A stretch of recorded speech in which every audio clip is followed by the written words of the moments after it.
assalamu alaikum bandiraɓe sehilaɓe musidɓe yeɗiyankoɓe saaha kala a yawa habride radio télévision fulɓe international on calminama to mbawɗon wonde no gonirɗon e camɗi joyyi duuɓi baba adam ɓe ɗum noon on paami tigui gonɗon koye haalirde walla mbiyen habride télévision fulɓe international hande noon bandiraɓe ko sappo e nayyi lewru février hitande 2017 sappo e nayyi nduɗo lewru hitande kala oɗon gandi ko ñalamu ko mawninteɗo holko saabi ɗum ñalama o wonko innira ko gilli e fannuji mum e façonaji mum e canŋi mum e hewde ha joni canŋi ɗum noon eɗen gandi e heewi fannuji ɗi ganduɗa yimɓeɓe ene mawnini noon ñalama o guila e nder windere nde ha e nder leydi meɗen sénégal ɗo e nder leydi men eɗen gandi wonko kefɗen en haalde hayso tawi wona e nder télé to batte radio to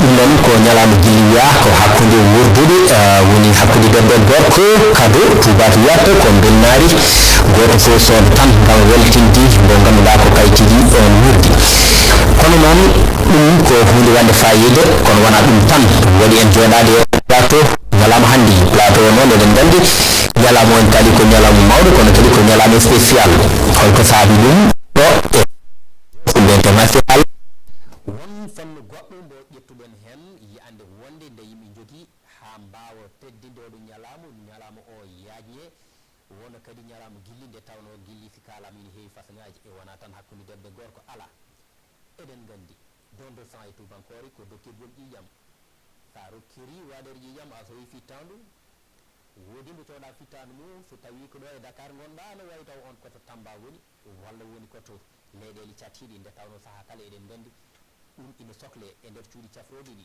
wadde mbiyen gilli mbawa ɓurde neɗɗo yerlito ƴetta ko dogata e nder ɓandu mum woni ƴiƴam mum rokkir hen hunde gam sode fittandu taw ko ɓi adama hono muɗum ko ɗum saabi radio moɗon kay télévision moɗon fulɓe international keɓli oɗo ñalamu hande ñalamu dokkirgol ƴiƴam guila subaka ha joni eɗen gandi docteur oɓe umminoɓe toon to centre national de transfusion sanguine in gonnoɗo caggal noon nde yimɓe dariɓe yarletiɓe daadi ha tiiɗi pelliti kadi yadude e ɗoftude ñalama o yogo hen neni ɗo ko gollodiɓe men guila e janiyankoɓe technicien ji guila e gardiɗo tawa diallo ha e baba ali malal e foof jaggi a wawi yuɓɓude no hannirta niyete hen joni bien sûr mo ganduɗa ko boliba anne ka janiyanki ɗo e télévision fulɓe kay radio o kala teni so tawi oɗo ñalama yuɓɓi mi winani Allah jomiraɗo ina weela kono ina wayno darde ma ina tawa ɗum noon boliba mi woppuma calmina bandiraɓe Mamadou Sow no jewtari ɗum noon dendagal daroɓe ayaw habride radio télé fulɓe international on calminama on jurama ɗum noon on jettama kadi fewi no fewi ɗum noon a jarama to banggue nano ɗo woni ɗo ko Mariame Ndiaye kankoni nande enen gandi ko kettinaɗo no fewi ha joni ɗo e radio moon walla mbiyen télévision fulɓe international Mariame Ndiaye ko an jogui kala ko yewtiɗo communication woni konngui e kabruji ɗo e ha joni galle o bisimilla ma a salminama mani Oumar Mamadou Sow mi salmini Boliba mi salmini kadi yeɓiyankoɓe ayawa habride RTR no mbiruɗani ko noon hande ko ñalawma mawɗo e nder ñalɗi ena waɗe ena mawnine e façon ngaji foof RTF kañumni e fedde ndi Boliba ardi e oɗo saaha woni police kañumni mawnini ñalawma o woni dokkirgol ƴiƴam ɗo e hande ɗum noon ñalawma ko joni gasi no mbiruɗani kala ko kalmi ɗo ko konngol ummingol e haalirde men ɗum noon konngol ngol ummi koye PDG men baba Ali Malal Diallo ummi koye directeur men général Ali Abdoulaye Ali Diallo ummi kadi koye directeur programme men Ibrahima Kebe ɗum noon wadde kalmi koye konngol mabɓe konngol galle o ko yowiti hande e ñalawma o mbaɗɗen o radio télévision fulɓe wondude e fedde police gam ruttide ƴiƴam kañumne wadde feetu men no jiɗiri ni e no cikkiri ni ko noon ɓurirta fayidinde ɗum waɗi hande ñalawma dokkirgol ƴiƴam waɗa ɗo e ayawa habride RTF ko noon tigui golle ma peewi Mariama Ndiaye haade men artude tan e namde ɗe kadi ina jeeya ha joni e hoɓɓe men omo ganduɗa ko Mouhamed e famuji kewɗi gonɗo ɗo e centre de santé gonduɗo ɗo e haalirde nde centre de santé Adja Marie Wat kanko ni so ɓoyi fe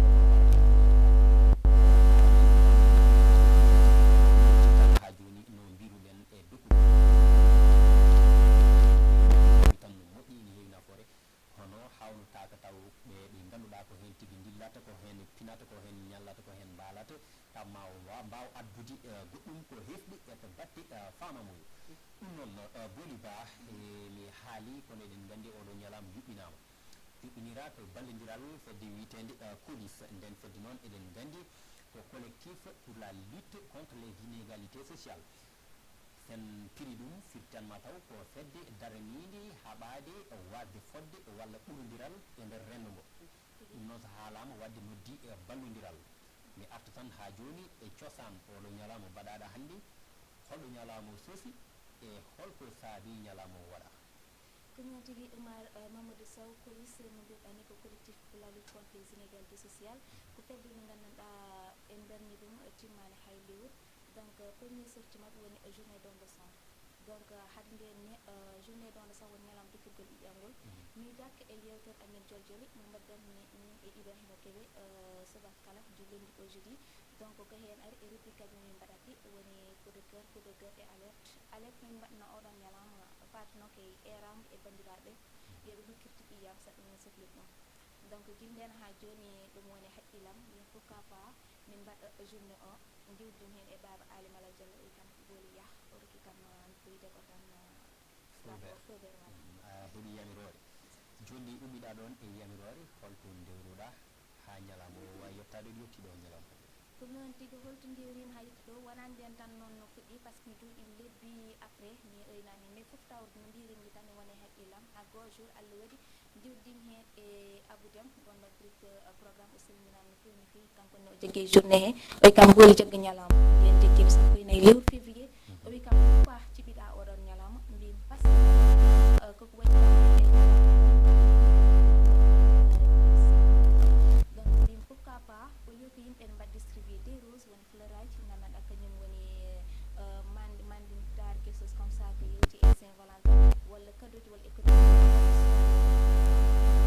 ƴiyam siɓe soodi guilli saɗa ɗum e yiyande amen guilli ɓurani ɗon falde en fait a haali gongo Boly Ba nde sikkirotirde ƴiyam no mbirɗa guilli ɓurani ɗum tentude kono noon mi haali joni jayi eɗen gandi oɗo ñalama so tabbama COLIS haalama noon waɗi télévision fulɓe international heedani hen caggal nde tawno eɗen gandi ko tubaki wiyata média woni jañjankagal ko hunde nde ganduɗa ala bawɗo ɗum wappade sa yiiɗi golle jaar yeeso en tan e introduction ari ɗo hande yimɓe bandiraɓe arɓe e guile koreji ha e yahoɓe tan ɓe gandanɗa man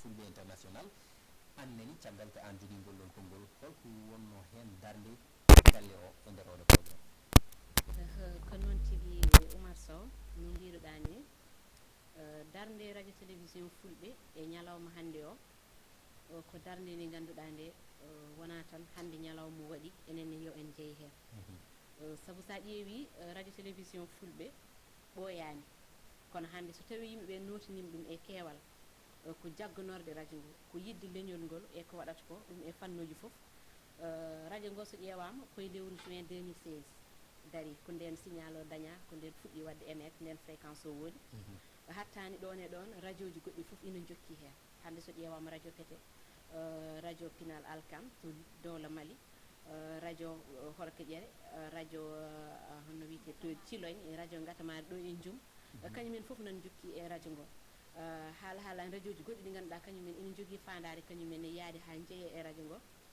tawti ha hande radio ngo to tolniɗo hande caggal leydi donc ene hette ene yeeɓe presque e nder temedere rewi leyɗele ene ketto radio ngo te woni fandare nde hande ko yo neɓe jaggirini e radio ngo neɓe daranini bel leñol ngol ina wawa kala ko waɗi wawa judde journée o kadi ñalawma hannde o noon ɓe jiiɗi yo wa yo jokkodiral hakkude e fedde police yo law ha no yaari ni yimɓeɓe mbawa ɗum wadde hitande tan mbasa wadde ɗum joni tan kalno ɗo mais hitande arore so wondi e welede Allah kadi ñalawma o watte la preuve hannde to radio Jumo kamɓe ɓe mbaɗi ñalawma mbaɗo ni eɓen jokkote sa ƴeewi hannde e nder région ngaji men ɓuuri men dow ene gadoraki wadde ñamɗi eɗen ɗiɗam te a wasani andude hannde to batte safaro ko région ngaji ɗi ɓuri ɗum sohlude kañum ɓuuri heewa hen caggal a yi rewɓe jooɗo poto heɓtade ɓe walla nawe e sarteji goni koye wadde señe nawe distance uji ganduɗa ene juuti ha feewi neɗɗo ha soit yettade ɗe safrotoɗo donc ɓen so tawi dañanno cuuɗi cafri ɗi ganduɗa ina ɓaadi waɗa des banque de sang ganduɗa ɗiɗam ina wonɗo joomen en paɓe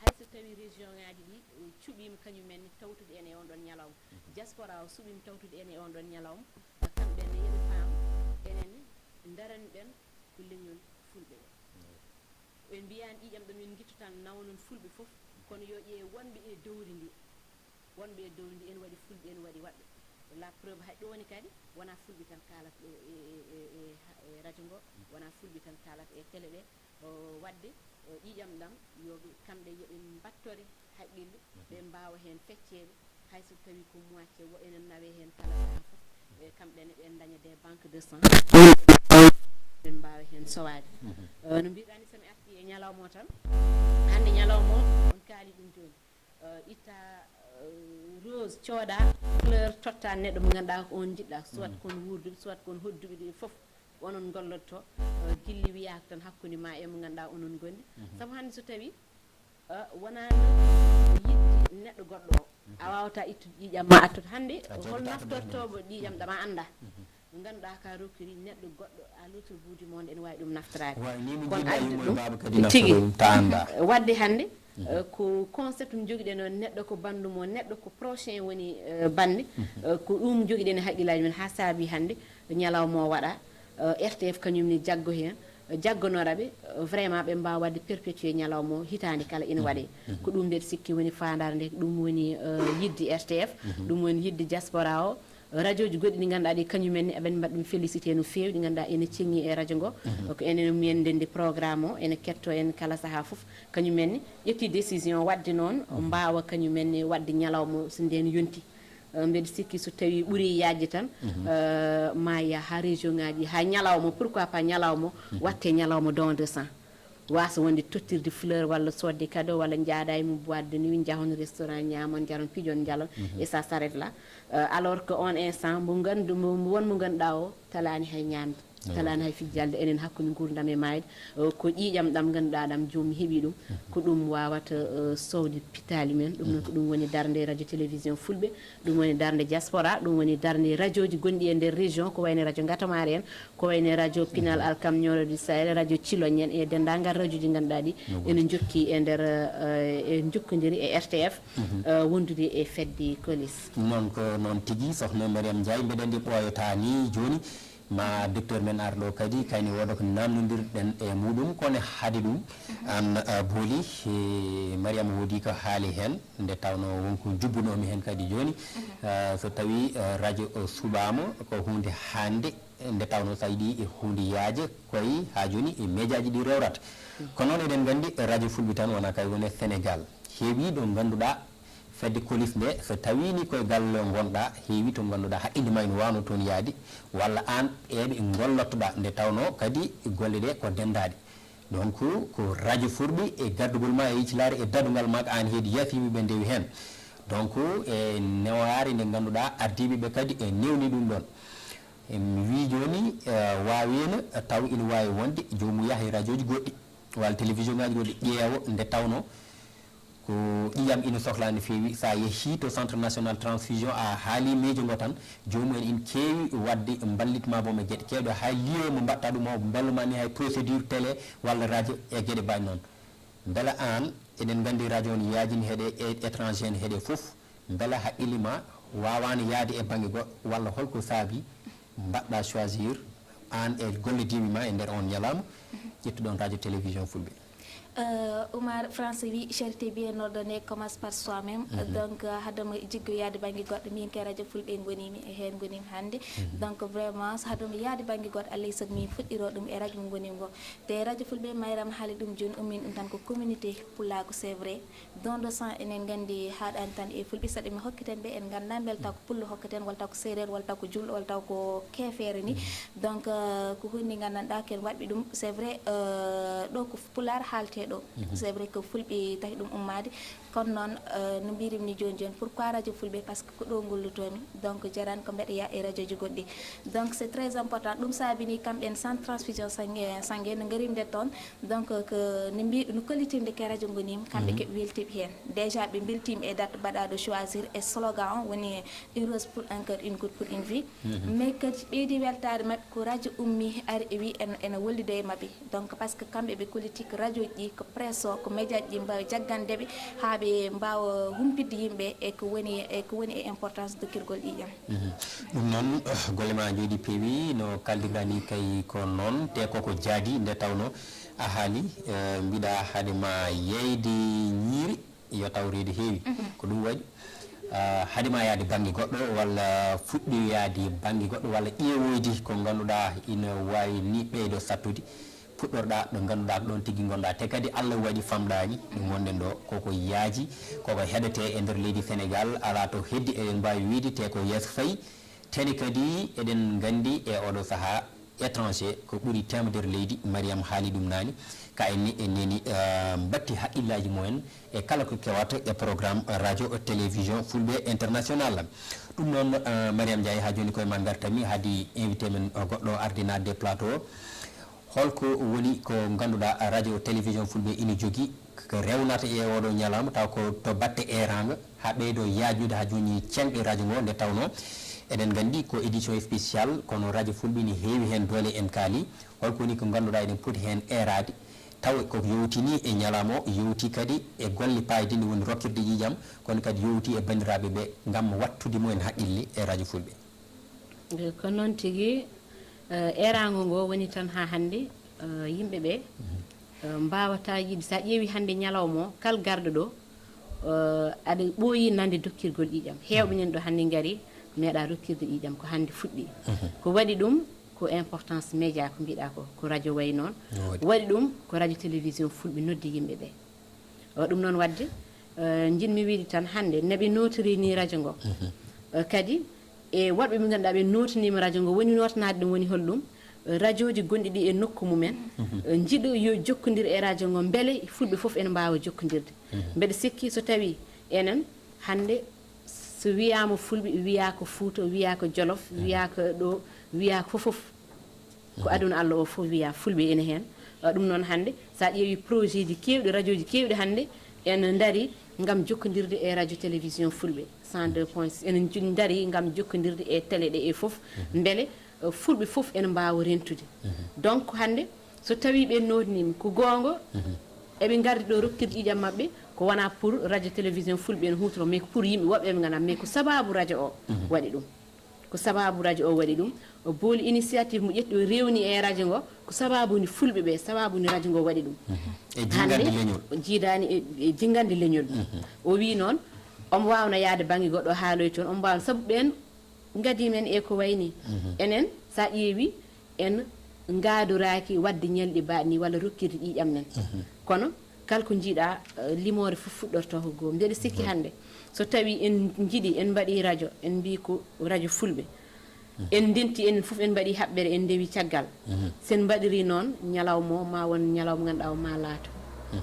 hitande foof so Allah rokki en wuurde ma en mbaɗa ko way noon ɗum wadde erago ngo woni tan hande yooɓe jokku jagganorde radio télévision fulɓe ko ɗum noon saabu yimɓeɓe ɓe mbiyatma sa joguiɗo ɓaariɗa weelata duñji no hoddiɓe men woɓɓe ɓe mbiyat ni ko noon tigui so tawi hande enen sa ƴeewi so en ƴettino hunde walla hande ñalawma o tan ƴettatmi yeeru so tawi en jiiɗi ɗum wadde eɗen gandi hande ala wonɓe caggal men fulɓe en notaki men mbeɗa sikki en saabu hande heewi arɓe ɗo kono ko fulɓeɓe ɓuuri ɗo hande heewa gari dokkidi ƴiƴam mumen e keewal eɓe jarnama eɓe jettama kono kadi amin jiiɗi so tawi ko dokkirgol ƴam kala komin mbawi wadde yataw kamɓe eɓe gaari tawtude min ko ɗum rokkata min courage ko ɗum waɗata ha min cuusa wadde kadi goɗɗum radio o kadi télé o yiya e dimension goɗɗo saabu laamu hande so andi aɗa waɗa ko wayni ko gonga koye men mbaɗanɗen kono kadi laamu ngu ma andu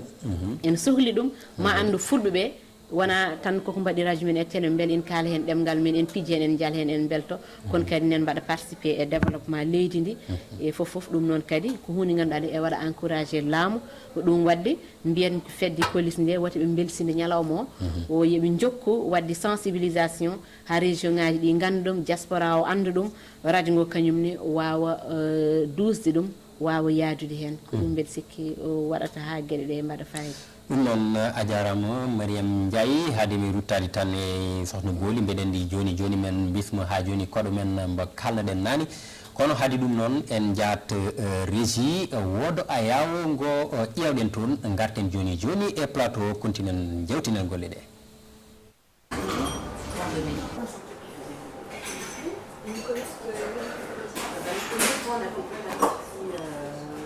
Vous avez bien lu les consignes? Oui, tout à fait, oui. Je vais vous demander aussi si vous êtes à jeun, ou si vous avez pris un bon petit déjeuner ce matin. J'ai pris un solide petit déjeuner ce matin. C'est parfait. Vous avez un questionnaire médical à remplir. C'est très important, c'est avant de voir le médecin. C'est absolument anonyme, puisque le médecin est tenu par le secret médical. Ce sont des questions qui ont trait à votre passé médical, à vos problèmes de santé éventuels actuellement, les traitements que vous prenez, et vos habitudes de vie d'une façon générale. Le don de sang dure entre 7 et 10 minutes selon le débit de... Je vais vous demander aussi si vous êtes à jeun, ou si vous avez pris un bon petit déjeuner ce matin. J'ai pris un solide petit déjeuner ce matin. C'est parfait. Vous avez un questionnaire médical à remplir. C'est très important, c'est avant de voir le médecin. C'est absolument anonyme, puisque le médecin est tenu par le secret médical. Ce sont des questions qui ont trait à votre passé médical, à vos problèmes de santé éventuels actuellement, les traitements que vous prenez, et vos habitudes de vie d'une façon générale. Le don de sang dure entre 7 et 10 minutes selon le débit de la veine. On ressent une petite piqûre quand même, vraiment pas douloureux. Et donc vous fait pomper pendant le don, on vous donne une petite bague pour aider à avoir un bon débit. Alors on prend entre 450 et 480 millilitres, c'est en fonction du poids et de la taille du donneur. Le rôle du médecin est de absolument s'assurer que le don du sang ne va pas vous nuire, d'abord vous donneur, et ne nuira pas non plus au malade qui recevra votre sang. Ce sont des kits à usage unique, dont la poche est à usage unique et stérile. Donc on ouvre une poche pour chaque donneur. Il y a plein de contre-indications médicales, certaines pathologies et certains thérapeutiques permettent le don, pas d'autres. Tout ça, ça va servir pour les analyses. Tout ça c'est pour les analyses. Et ensuite on va étiqueter les poches. Si on retrouve une anomalie au niveau des analyses, vous recevez un courrier après le don. Si vous n'avez pas de courrier, c'est que tout va bien et que votre sang a été transfusé. La tête ne tourne pas, tout va bien? Non, petite fourmi dans les jambes à peine. Alors après le don, vous allez rester 10 minutes sous surveillance à la restauration. Il faut bien s'hydrater, c'est la chose la plus importante, bien boire après le don. Et surtout ne pas faire de sport, pas d'effort. Voilà, monsieur. Si vous voulez un café après, vous le dites. Merci beaucoup. Je vous en prie. Franchement, donnez son sang, on est aux petits soins pour vous, on s'occupe bien de vous. Ça prend, allez, en cumulé un petit peu moins d'1 heure, en comptant l'arrivée, les formulaires, la réunion avec le médecin, la transfusion en elle-même qui dure entre 8 et 10 minutes. Ensuite, on se repose un peu. Si on vient à l'heure du déjeuner, on peut déjeuner, entrée, plat, dessert.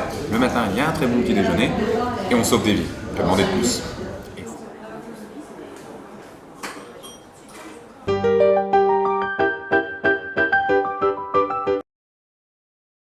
ɗum noon bandiraɓe on jarama on paami wadde ha joni ngoɗo ayawa ngo jiiɗon yewti tan koye ha joni holno dokkirgol ƴiƴam yarata so jomum ari holko waɗate taw nde tawno wona neɗɗo ara tan meselle juuye muɗum ƴiƴam no fooɗe ala ma woɗɗo rewa ƴeewe ɗum noon bandiraɓe koɗo men ari kono noon o nanata ɗemgal meɗen pular ɗum noon alay saago mbaylen sawru mbaggu payne ɗemgal tubankore.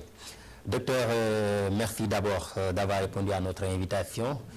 Bonjour, je rappelle que vous vous nommez Mohamed Diouf, vous êtes médecin généraliste ici au centre de santé Adja Mariam Watt, ici même dans nos locaux. Bonjour. Bonjour monsieur. Tout d'abord, je vais saluer toute la population venue nombreux pour la manifestation. Je vais aussi dire merci à Bolé, mademoiselle Bolé, qui a ménagé beaucoup d'efforts pour la réussite de la manifestation, avec l'appui du Centre national de transfusion sanguine et la radio-télévision Fulbe. Voilà. Et je vous dis merci. Merci beaucoup. Donc le débat est déjà posé, même si c'est en langue poulard. On parlait donc de l'importance du don de sang. Nous le savons aujourd'hui, c'est le 14 février, jour et spécialement, et d'ailleurs c'est plus connu, dédié à l'amour quand même, mais une façon pour nous de témoigner notre amour à toute l'humanité, puisque nous pensons et nous jugeons nécessaire, et nous jugeons également qu'il n'y a pas une manière plus symbolique pour montrer ou témoigner son amour à son prochain que de donner un peu de son sang pour, bien évidemment, sauver des vies. La première question, elle est toute simple. Bon, elle peut paraître simple quand même, mais tout évident. Je m'en allais vous demander d'ailleurs ce que c'est un don de sang, puisqu'on entend parler don de sang, mais en réalité, que signifie donner de son sang ou don de sang? Ok, merci monsieur Sow. Monsieur Sow. Une rose pour une vie, 14 février, journée Saint-Valentin. Yeah. Une rose pour une vie, mais du sang pour sauver des vies. Effectivement. Voilà. Donc, l'importance du don de sang est que chaque poche de sang donné peut sauver une vie. Actuellement, ici au Sénégal, avec la demande est tellement forte qu'il n'y a pas trop de donneurs. Et nous invitons les Sénégalais à venir nombreux donner du sang, parce qu'on en a besoin, franchement. D'accord. Je vous disais tout à l'heure, en tout cas derrière les caméras, donner de son sang, nous savons que beaucoup de gens ont peur donc du geste. Mais vous, médecins, qu'avez-vous à rassurer, quelques conseils à donner aux gens pour les appeler à donner un peu de son sang, les dire que ce n'est pas diable, ce n'est pas grave quand même de donner un peu de son sang, puisque également nous savons qu'il doit y avoir, et même qu'il y a donc des préalables à faire. La personne ne vient pas automatiquement, on commence à lui prélever du sang sans savoir si cette personne-là, elle est apte de donner. Okay. Qu'est-ce que vous ajoutez par rapport à ça? La personne ne vient pas préalablement directement donner son sang comme ça. Il faut d'abord faire une consultation. Il y a des médecins qui sont là disponibles pour faire les consultations avec pas mal de questions pas mal d'informations qu'on doit prendre avant de passer à l'acte. Ouais. Franchement. Voilà, et aujourd'hui vous avez assisté également à cette journée de don de sang. Les populations apparemment sont venues nombreuses. Est-ce que selon vous, cette masse, cette popularité qu'on a notée a un peu a été vue peut-être au niveau des poches de sang obtenues? Effectivement, la population est venue nombreuse, mais vous savez, M. Sow, le sang, on en a tellement besoin que l'offre est tellement inférieure à la demande. Ouais. Donc, je demande à tous les Sénégalais de venir nombreux donner du sang. C'est ce que nous n'avons pas encore fait. Avez-vous qu'on en a eu suffisamment aujourd'hui? On en a eu suffisamment, mais donner du sang, ça ne suffit pas. Je le dis toujours, donner du sang, ça ne suffit pas. Il faut continuer, et je dis encore merci à la radio-télévision Fulbe, et aussi le centre de transfusion, Centre national de transfusion sanguine, avec tout le personnel du radio, télévision Fulbe. Nous les remercions tous. Mais je vous dis merci. En tout cas, je vous dis merci et de continuer à créer ces genres d'événements, ces genres d'événements, oui. c'est vraiment important. En tout cas, on en a besoin, en tout cas des informations et des recherches nous ont permis en tout cas de découvrir, vous l'avez dit, l'offre est tellement inférieure à la demande au niveau du CNTS, le Centre national de transfusion sanguine. Nous savons qu'ils font souvent appel à des centres hospitaliers de l'intérieur du pays qui donc envoient ce qu'ils ont un peu dans leur banque de sang. Mais bon, avez-vous par exemple l'idée d'ITO peut-être de personnes par an au Sénégal? C'est pas évident quand même si vous n'avez pas les chiffres, mais nous savons que la demande elle est évidente. Mais à peu près, le pourcentage. Bon, je peux rien dire sur le pourcentage parce que bon, il faut d'abord aller demander au niveau du Centre national de transfusion sanguine. Il y a pas mal d'informations que vous pouvez récolter là-bas. Donc, mais en tout cas, ce qu'on peut dire est que l'offre est tellement inférieure à la demande. L'offre est tellement inférieure à la demande. Voilà, docteur, voilà. Donc, pour donner du sang, le médecin d'abord qui donne le pronostic vital d'un patient qui en a besoin. Donc voilà, il faut venir donner du sang. Voilà. D'autant plus que c'est doublement important, je le dis toujours, puisqu'en donnant de son sang, on a également l'opportunité d'avoir son groupe, de découvrir d'autres aspects. Il y a la numération pour savoir si tu es anémie, la numération et formule sanguine, voir si le groupage, voir aussi l'antigène HBS, pour voir si l'antigène viral hépatite B et à la présence du sang et tout ça. Donc il y a pas mal de choses qu'on peut découvrir donc sur un bilan à faire, un petit bilan standard à faire avant de passer. Voilà, c'est tout aussi, nous savons qu'il y a les maladies comme le diabète, par exemple, ou les maladies, on ne le souhaite pas, comme le sida, beaucoup de maladies, et il faut vraiment comprendre, et moi-même, je ne cesse de le dire, beaucoup de personnes ont peur de donner un peu de leur sang, justement, par peur de découvrir certaines maladies, mais je dis que souvent, plutôt qu'on découvre quelque chose dans son corps, plus vite le traitement va être efficace. Pour une bonne prise en charge, effectivement. Parce que quand on vit avec certaines maladies et qu'on ne le sait pas, par exemple avec le diabète, nous savons que c'est traitable au Sénégal, mais si on ne connaît pas, par exemple, qu'on a cette maladie-là, ça peut être très grave. Et c'est un fléau qui prend de plus en plus d'ampleur au niveau de notre pays. Donc, vous savez, le diabète, pratiquement, même actuellement, vraiment, c'est une maladie qui est vraiment dangereuse.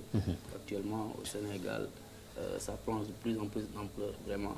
Donc, il faut venir faire des consultations, voilà, et tout ça. Avant d'aller faire un don de sang, il faut d'abord qu'on consulte, voir si tu es apte ou inapte, voilà, avant que tu passes à l'acte, vraiment. Exactement. Est-ce qu'avez-vous également l'idée de l'espace, par exemple, est-ce que la personne, dans un seul mois, peut donner 2 fois de sang, 2 fois, par exemple, donner de son sang, ou bien il y a un barème fixé, une durée déterminée, qui donc limite ce fait-là de donner du sang et ne pas le donner n'importe comment et n'importe quand? C'est pas donner n'importe comment et n'importe quand. Il y a un barème fixé au niveau de la CNTS. Moi, je ne connais pas pratiquement les dates, mais bon, il y a un barème fixé quand même. Oui. Voilà.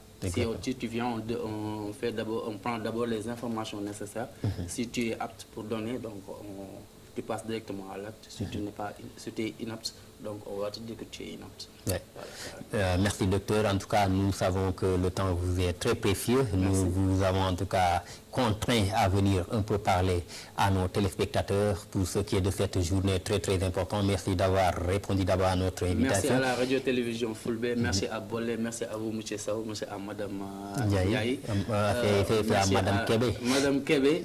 Merci Madame Kébé. Merci aussi au Centre national de transfusion sanguine et le Centre de santé. Voilà. Et je vous dis merci. Et merci pour toutes ces précisions-là. Le temps d'un petit jingle et on revient sur notre plateau en Pulaar.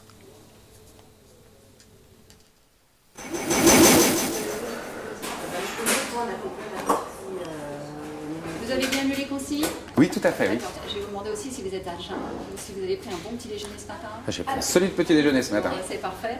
Vous avez un questionnaire médical à remplir. C'est très important, c'est avant de voir le médecin. C'est absolument anonyme, puisque le médecin est tenu par le secret médical. Ce sont des questions qui ont trait à votre passé médical, à vos problèmes de santé éventuels actuellement, les traitements que vous prenez et vos habitudes de vie d'une façon générale. Le don de sang dure entre 7 et 10 minutes selon le débit de la veine. On ressent une petite piqûre quand même, vraiment pas douloureux. Et donc vous fait pomper pendant le don, on vous donne une petite balle pour aider à avoir un bon débit. Alors on prend entre 450 et 480 millilitres, c'est en fonction du poids et de la taille du donneur. Le rôle du médecin est de absolument s'assurer que le don du sang ne va pas vous nuire, d'abord vous donneur, et ne nuira pas non plus au malade qui recevra votre sang. Ce sont des kits à usage unique, dont la poche est à usage unique et stérile. Donc on ouvre une poche pour chaque donneur. Il y a plein de contre-indications médicales, certaines pathologies et certains thérapeutiques permettent le don, pas d'autres. Tout ça, ça va servir pour les analyses. Tout ça c'est pour les analyses. Et ensuite on va étiqueter les poches. Si on retrouve une anomalie au niveau des analyses, vous recevez un courrier après le don. Si vous n'avez pas de courrier, c'est que tout va bien et que votre sang a été transfusé. La tête ne tourne pas, tout va bien? Non, petite fourmi dans les jambes à peine.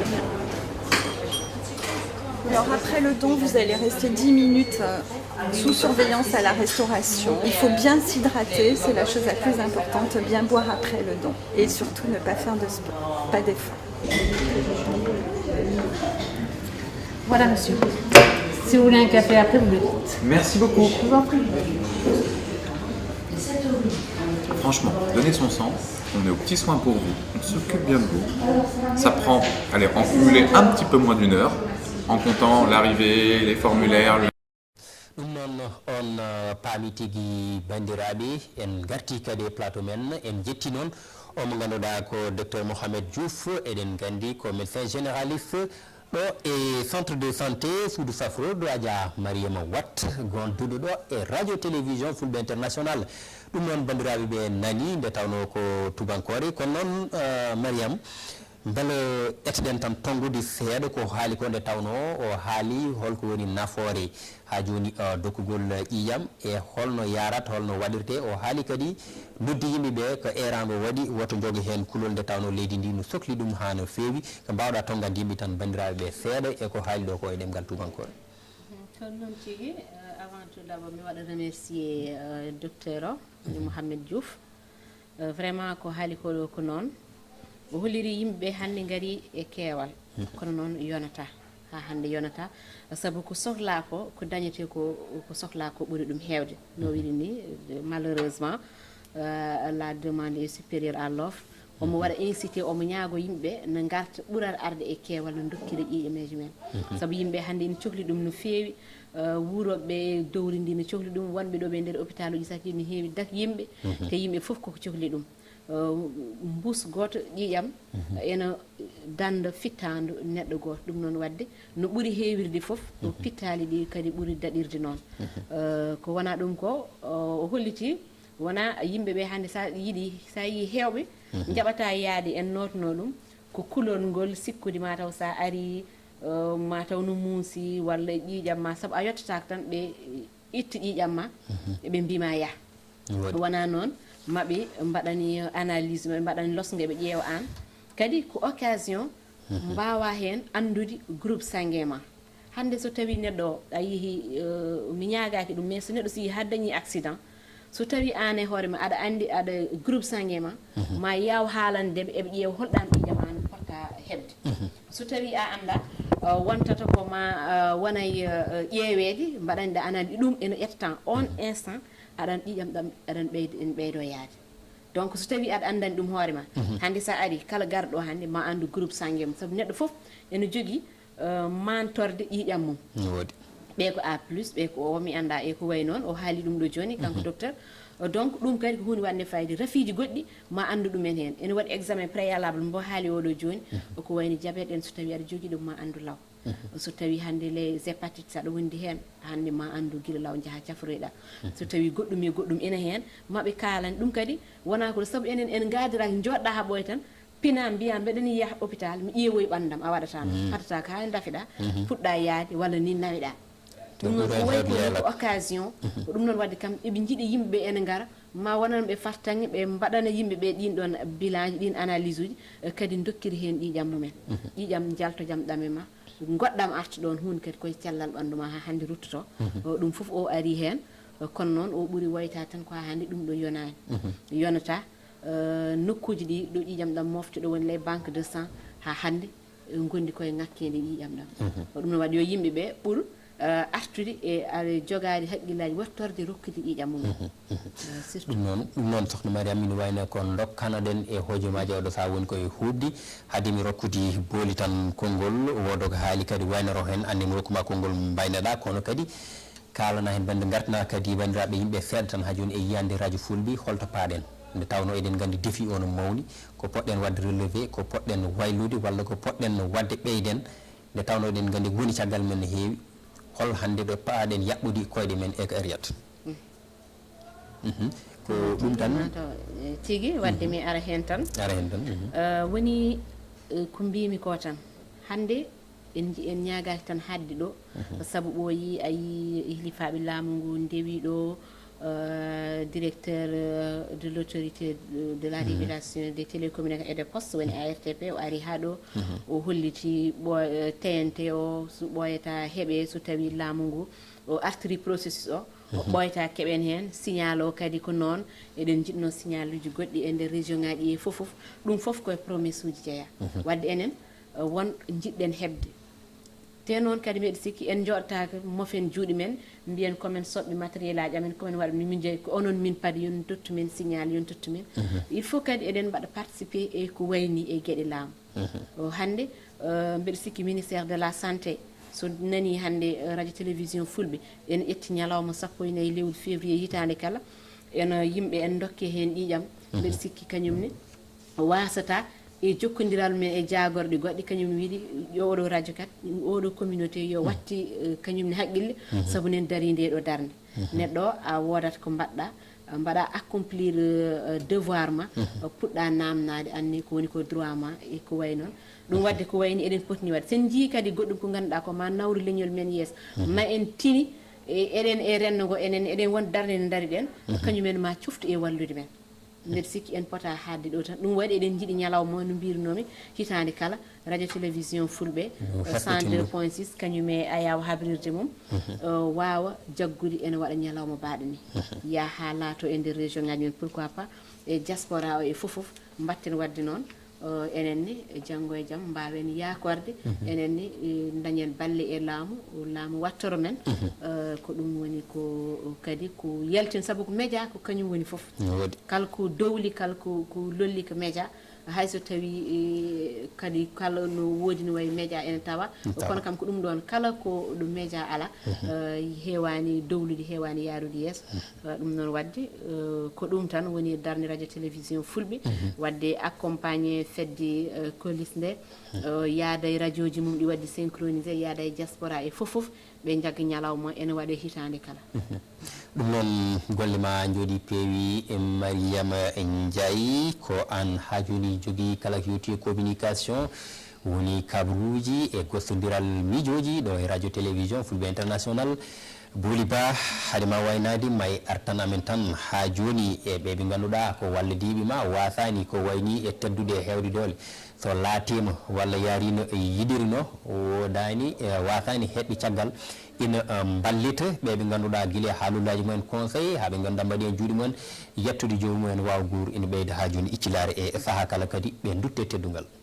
kono tigi no mbirɗa ni c'est très important adde wadde remercier kala jagganɗon kono hadde nden aussi appel mbo docteur Mohamed Diouf waɗi o hasko woni en dañi hande temdere poche de sang en dañi ɗum aɗa andi won kulliɗo kam wi kam ko ɓoyani ko hiccanke ɗeɗa balle jodude ɓe mbaɗi ko way nonet mais ɓe keeɓi ko sappo e ɗiɗi poche donc Allah waɗi hande eɗen keeɓi temdere ga ne wawno ɓurde ɗum kono en mbi alhamdoulillahi rabbil alamin saɗa ɗum fadde temdere yimɓe kam enen ani mbiten ken cewyiɓe saɗa ɗum e nder poche goto joni science holliti aɗa wawi wadde sauver 3 personnes donc wona hunde famɗude no fewi no fewi teɗen wadde remercier ko kamɓe waɗɓe déplacement ɓe gari guel subaka eɓen ɗo vraiment ɓe mbaɗi men accompagné ɓe kaɓani eɓe jooɗi ɓe paada ha waji ɓe jotto donc kamɓenne ɓe jaram no fewi no fewi no fewi kono ko wona ko ɗum no mbirɗani won jagganɓe meɗen no fewi ɗum noon en jetti hen no fewi Baba Ali Malal Diallo so ɗum nanni kalnom nde mbimam kanko idi kam wadde accompagné nde wonno no miijugo yelde ko kanko idimi hen yewtidi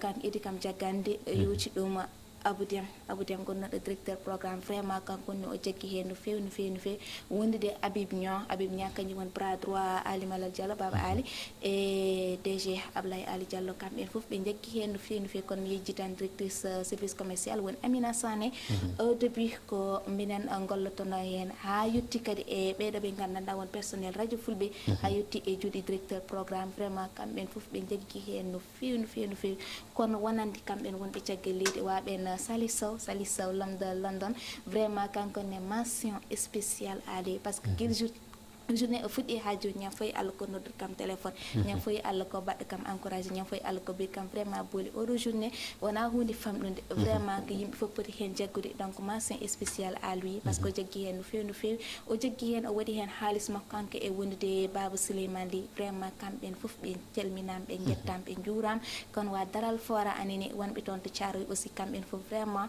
ɓe jaggi hen no fewi no fewi no fewi ko wona ko ɗum dendagal en mbawa lim sen limti tan wodat mi mujiji ɗen député Coumba Hamidou Déme mo gandanɗa kanko woni autorité mbaɗ déplacé o ari ha ɗo ite radio Fulɓe donc vraiment adi participation makko kanko ne o jarnama no fewi no fewi kono noon kadi Coumba Sow vraiment merci beaucoup a jarama yidardema vraiment et aussi les techniciens ji aussi kamɓe fof vraiment Adama Ba en kamɓe fof ɓe jaggi hen ɗum noon golle ma jooɗi peewi e Boly Ba an e Mariama Ndiaye ɓe ganduɗa ko noon tigui cumbitnomi ndeɗo yewtere noon tigui ha joni jardirten a haali ɗum joni haralleɓe men Ismaïl en Adama e wondude Hadijane e kamɓe kala ɓe ganduɗa ɓe jaggi e golle ɗe ha mbawi yuɓɓudi jaarino hannirta niyati a yetti en gartata hen guila DG ha heeɓi ɓurɗo famɗude e darotoɗe damal kamɓe foof ɓe jarama golle mabɓe jooɗi peewi oɗo ñalawma ɗum noon bandiraɓe fulɓe yeeɓiyankoɓe a yawa habrirde radio télévision Fulɓe international on paami waddi koni tan ɗum ɗo ina wayno ko fartangue mo ganduɗa radio Fulɓe ina rondi hay goto fawani ɗum ko kay rondini ɗum hoore mum gam daranade e leñol ngol e saaha kala kono kadi darnade bandiraɓe kala nde tawno ɗum ɗo holliti wona tan leñol Fulɓe daranaɗo en paami kay so tawi ƴiyamma no wawi rokkede mba anda taw ko neɗɗo goɗɗo ɗum kay wadde mbiyan ballal ɓurani ɗum ɗum noon on jarama on jettama wadde koni tan e saaha kala adi men koye saaha goɗɗo e gueɗe mbaɗe ni taw ko payidinɗi kadi min gartu e plateau ji kay édition ngaji spécial e saaha kala e kala ko welata on subaka ha jamma ko hen tigui min pawato koyɗe amen on jarama yo kisal Allah won e men wassalam. Bonjour, savez-vous que quand vous donnez votre sang en France, c'est forcément pour sauver une vie? Et oui, ici, la transfusion sanguine de confort n'existe pas. Lorsqu'un médecin demande une transfusion sanguine, c'est forcément que le pronostic vital du patient est en danger. Alors ça vaut vraiment la peine de donner son sang. Oui, mais n'empêche que ça fait peur quand même. Est-ce que c'est dangereux? Est-ce que ça fait mal? Combien de sang on nous prend? Et qui peut donner son sang? Pour le savoir, le plus simple, c'est d'aller essayer.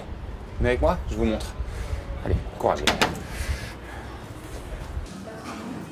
Bonjour. Bonjour monsieur. Je voudrais donner mon sang. Bienvenue. Vous avez déjà donné? Non, jamais. J'aurais besoin d'un justificatif d'identité, s'il vous plaît. Merci. Le temps que je vous inscrive, qu'on vérifie ensemble votre identité. Si vous voulez bien lire les consignes pour pouvoir donner Ici? son sang. D'accord. Merci. Là, ce sont les conditions pour pouvoir donner son sang. Tout à fait. Voilà. Avant de voir le médecin, vous avez la liste qui correspond un petit peu pour donner.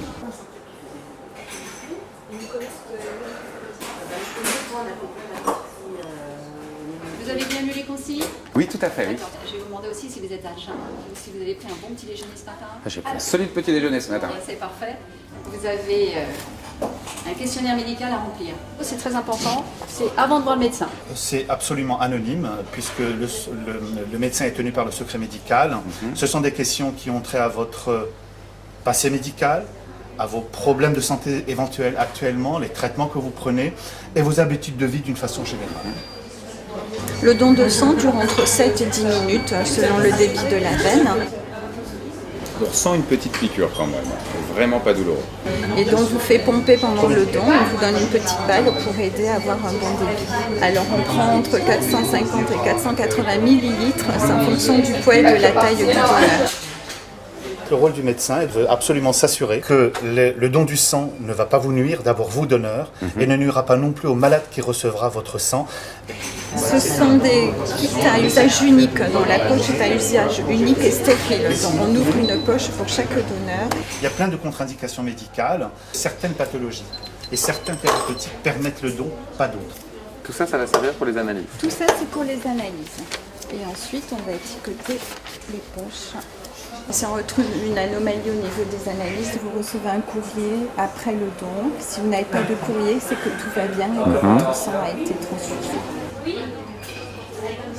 La tête ne tourne pas, tout va bien? Non, petite fourmi dans les jambes à peine. Alors après le don, vous allez rester 10 minutes sous surveillance à la restauration. Il faut bien s'hydrater, c'est la chose la plus importante, bien boire après le don. Et surtout ne pas faire de sport, pas d'effort. Voilà, monsieur. Si vous voulez un café après, vous le dites. Merci beaucoup. Je vous en prie. Franchement, donner son sang, on est aux petits soins pour vous, on s'occupe bien de vous. Ça prend, allez, en cumulé un petit peu moins d'une heure, en comptant l'arrivée, les formulaires, la réunion avec le médecin, la transfusion en elle-même qui dure entre 8 et 10 minutes. Ensuite, on se repose un peu. Si on vient à l'heure du déjeuner, on peut déjeuner, entrée, plat, dessert. Le matin, il y a un très bon petit déjeuner et on sauve des vies. Demandez de plus.